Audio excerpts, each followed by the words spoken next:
নিজের ব্যবহার করা পুরাতন কাপড় অন্য কাউকে দিলে উক্ত ব্যক্তির কোনো ক্ষতি হয় কিনা। ব্যবহার করা পুরাতন কাপড় অন্য কাউকে দিলে আপনার কোনো ক্ষতি হওয়ার আপাতদৃষ্টিতে কোনো কারণ নেই।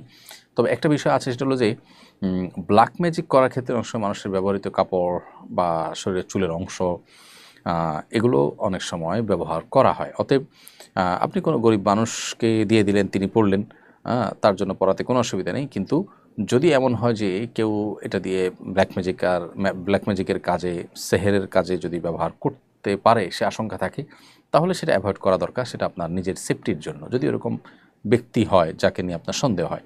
বাট এছাড়া গরিব মানুষ একজনকে দিয়ে দিলেন, আননোন মানুষ বা অপরিচিত মানুষ, অথবা এমন মানুষ যিনি পরিচিত কিন্তু এটা তার দ্বারা আপাতদৃষ্টিতে করার কোনো কারণ নাই, তাহলে সেক্ষেত্রে এটা অবশ্যই তিনি ব্যবহার করতে পারেন।